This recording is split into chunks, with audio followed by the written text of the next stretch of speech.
It started like any other ordinary evening. After work, I drove to my best friend Carol's place for a casual dinner. Carol and I had been inseparable since college, and her family practically felt like my own. Her mom, Jennifer, had always been around during our younger years, making sure we had snacks or cheering us on during our milestones. Now, in my late 20s, I found myself appreciating Jennifer in a different way. Jennifer was in her mid-50s, but didn't look it. She had this effortless confidence that made her stand out. She was tall, with striking gray streaks in her dark hair that somehow made her even more elegant. She worked out religiously, and it showed. But beyond her appearance, there was a sharpness to her wit, her presence, her ability to command attention without trying. It wasn't intimidating, just magnetic. That night, over wine and roasted salmon, Jennifer joined Carol and me at the table. Carol was going on about some drama at her job, but I couldn't help noticing how Jennifer's gaze occasionally lingered on me. It wasn't in a strange way, but it was enough to make me wonder if I was imagining things. When Jennifer laughed at one of my jokes, a genuine, full laugh, I felt a small flutter of pride. "You've always had such a sharp sense of humor, Stephanie," she said, tilting her glass toward me. "I admire that. I'd be lying if I said the compliment didn't make me flush." Carol didn't seem to notice. She was already scrolling through her phone, showing me some new memes. But Jennifer's eyes stayed on me for just a beat longer, and something about that moment stuck with me. By the time I left that evening, I couldn't shake the thought of her. There was nothing inappropriate about our interaction, nothing I could even call flirtatious, but there was an energy I couldn't deny. I chalked it up to overthinking and headed home, trying to let it go. The following week, Carol invited me over again, this time for a relaxation night. She said her mom had just finished renovating their home sauna, and we could use it. It sounded perfect. Between work stress and life's constant demands, I was more than ready for some downtime. When I arrived, Carol greeted me at the door in her usual laid-back manner. She was already in sweatpants and a hoodie, holding a cup of tea. "You're going to love this," she said, leading me inside. "The sound is amazing, and it's the best way to unwind." Jennifer was in the kitchen when we walked in, preparing a charcuterie board. She looked effortlessly chic in a fitted sweater and leggings. "Stephanie," she said warmly, "good to see you again. Carol's been hyping up this sauna for weeks, so I hope it lives up to the reputation." "I'm sure it will," I replied, feeling that same flutter from before. Jennifer had a way of making me feel both comfortable and slightly on edge, like I wanted to impress her. After some snacks and catching up, Carol guided me to the sauna. It was a cozy, modern setup with cedarwood walls and a glass door. Jennifer followed us, carrying a pitcher of infused water. "Hydration is key," she said with a wink. As we settled in, Carol's phone buzzed. She glanced at it and groaned. "Ugh, it's work. I need to take this," she said, grabbing her towel. "You two go ahead, I'll join you in a bit."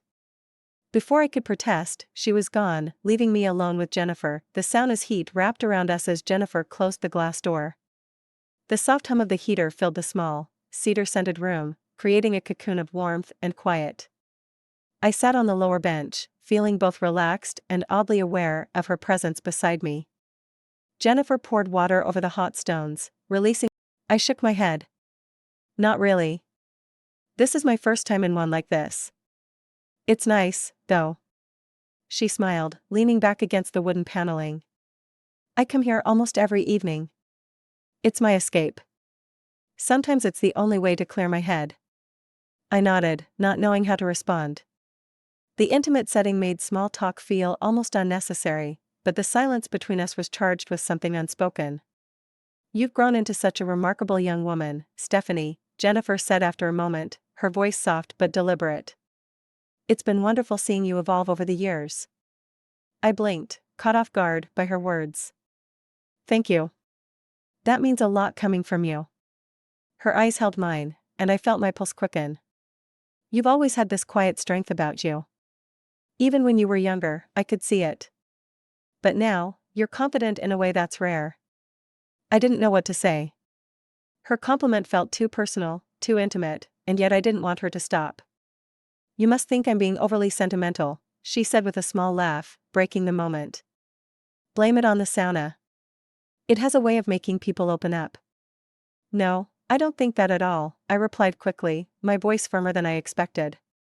It's nice, actually. Most people don't take the time to say things like that. Jennifer tilted her head, studying me. Well, maybe more people should. The room grew quiet again, save for the occasional hiss of steam. I felt a knot of tension in my chest, unsure of where this was going but unwilling to interrupt it. Her presence was overwhelming in the best and most confusing way. Stephanie, she said finally, her tone almost hesitant. Have you ever done something just because it felt right in the moment? My breath caught. I wasn't sure if she was asking about. I could feel my heartbeat echoing in the quiet of the sauna, matching the steady hiss of steam.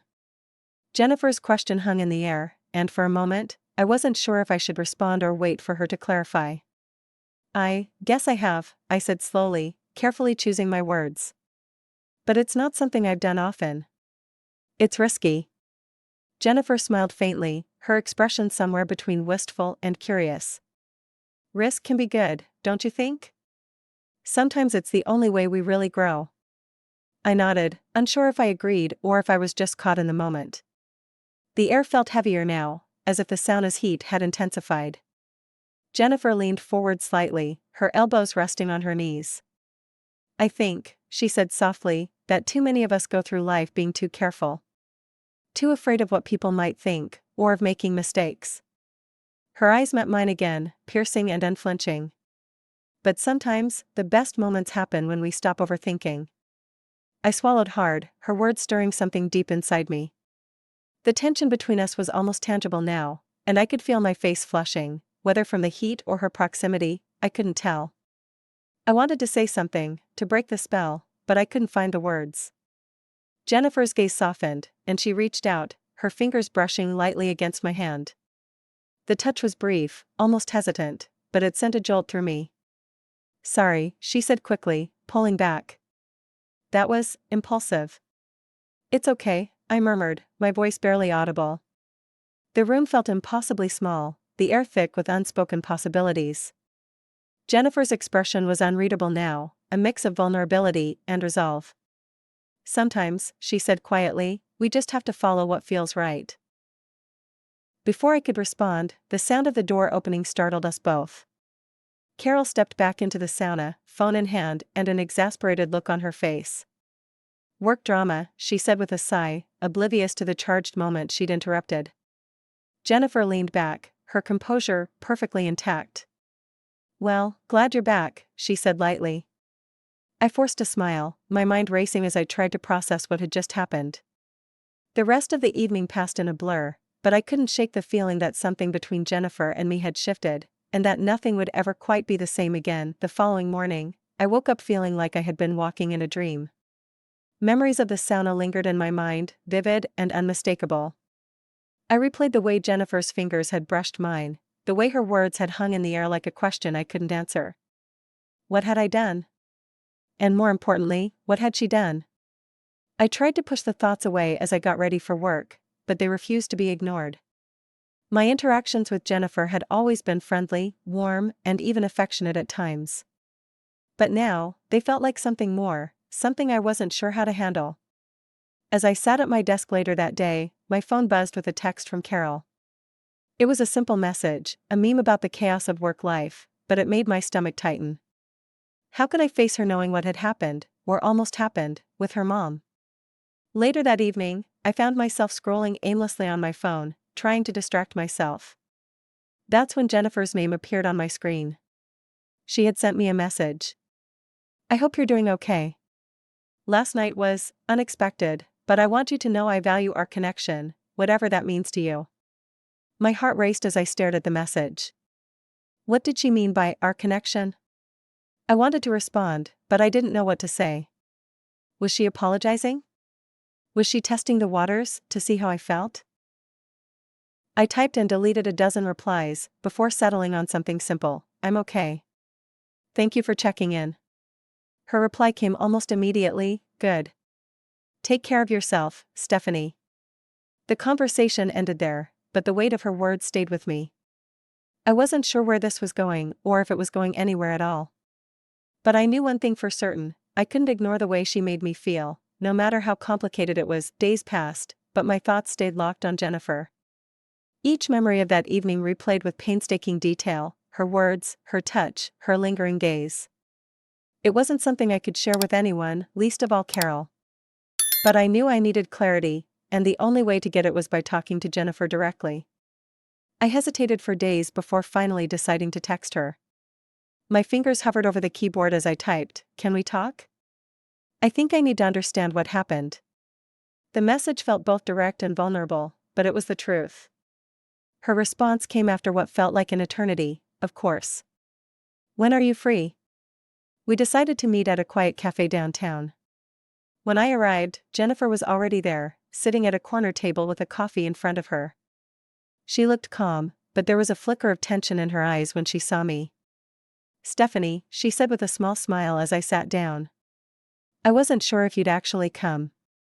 "I almost didn't," I admitted, folding my hands on the table. "But I couldn't stop thinking about everything." She nodded, her expression thoughtful. "I've been thinking about it too. And I want to apologize if I made you uncomfortable. That was never my intention." "You didn't make me uncomfortable," I said quickly, surprising even myself. I don't know what to do with how I feel." Jennifer's eyes softened. "How do you feel?" I hesitated, searching for the right words. "Confused. Drawn to you. Guilty. All of it, all at once." She reached across the table, her hand hovering for a moment before settling lightly on mine. "Stephanie, you don't owe me anything. Whatever you're feeling, it's valid. And if you need space, I'll respect that." Her touch was warm, grounding. "I don't think I want space," I said quietly. "But I also don't know what this means." Jennifer smiled, a mix of relief and understanding. "Then maybe we don't have to define it right now. Let's just take it one step at a time." Her words felt like a lifeline, and for the first time in days, the weight on my chest began to lift. We sat there for hours, talking openly, honestly, and for the first time, without fear. As I left the cafe that day, I knew my relationship with Jennifer had shifted irreversibly. Whether it was the beginning of something new or simply a moment that would fade with time, I couldn't say. But for now, I was willing to see where it might lead, one step at a time.